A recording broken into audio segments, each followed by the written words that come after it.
Good day, everyone. Welcome to Vlog 128. It's me, Jaime, the shut-in cartoonist musician who has to get over and get back to work. And we're vlogcasting from the Tortilla Press World Headquarters, located on an island where Pickles the cat resides. In fact, she's right down here waiting for me to get done with this.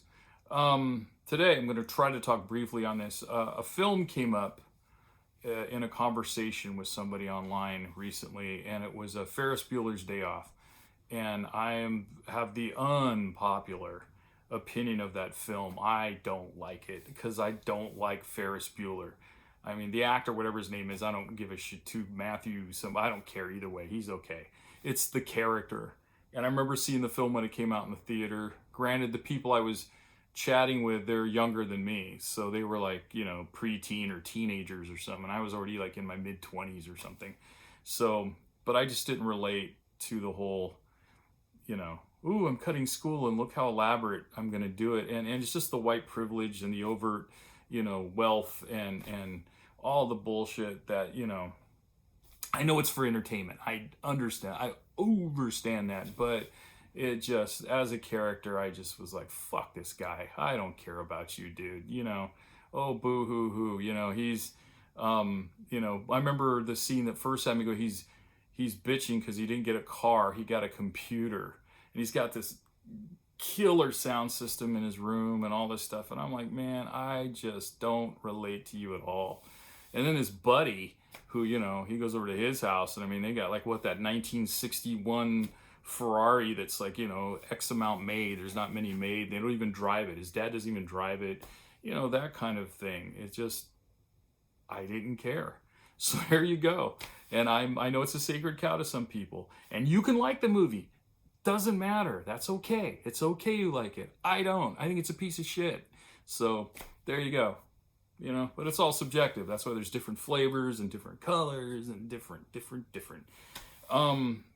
other thing I was going to talk about is some books that one I like because I've read it twice. And it does deal with a character. See, now I'm playing my own devil's advocate.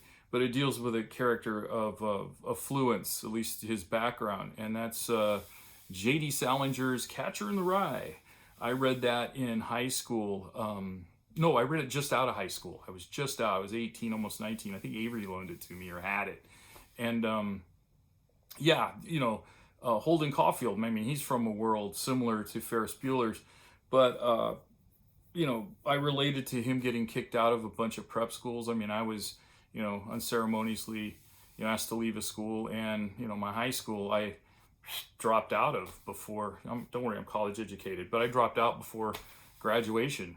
I knew I wasn't going to graduate anyway, so I had better things to do, but I related to him in a lot of levels in that sense as a person, but then again, it's a book, so it's not Ferris Bueller's Day Off, and his adventures he had through New York City and, I mean, things I would have probably done when I was 16, and he's like trying to pick up on women, and he tried to get a prostitute and he paid her, but didn't want to have sex with her. And then it wasn't a pimp. Well, he was her pimp in a sense, but it was like the elevator man, the doorman, whatever, came up and punched him out, and they still took $5 more from him and all this crap, And at the end of it all, he finally said, he's going to start a new school in the fall, if I remember correctly.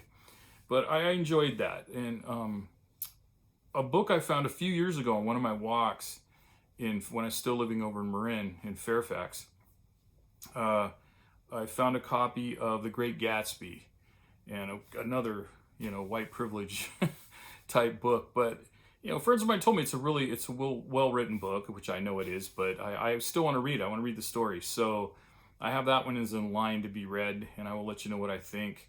So, I'm not totally against, I have a lot of friends that were born, they're trust fund kids, or whatever they call them, trust fund babies, I don't know. But they didn't ask where they were to be born there. I mean, if we all had the choice of where we're going to be born, I certainly would have been born taller with a full head of hair, good looking, and with money. So, you just get born where you're born, man. You deal with the cards you're dealt, and you just play them. And I know some people from that background, just wonderful people. They're nice. They're fine. Others are pricks, but I know a good group of people. So there you go. That's just letting you know what I'm thinking on that realm. Salinger, though, man, yeah, I like his writing. I read 3 of his books, Catcher in the Rye. What was the other one? Franny and Zooey. I read that. I enjoyed it pretty much. There was another one that I got to reread if I can find a copy. I thought it was interesting. Was like A Good Day for Banana Fish or something. I remember it had Banana Fish in the title, but I kind of like that one too. So I don't know how many books he wrote. I know not a ton, but at least I know for a fact I read 3 of them. I know he did 3. But anyway, there you go. Reading's good. Get out there and read. Reading, movies, and music. Ah, wonderful things. All right, kids. That's it for me today. I'm going to go back to work here. I'm going to have to go out at one point and go get photocopies and scanning done because I don't have a scanner and I have to make JPEGs. That's the way life goes. It could be worse. All right. If you have to go out, mask up. I'm gonna wash your hands and sanitize them often. Stay away from people, and of course, be kind to yourself and be kind to others. Don't be like Ferris Bueller. All right, everybody. Thanks for joining me. Talk to you later.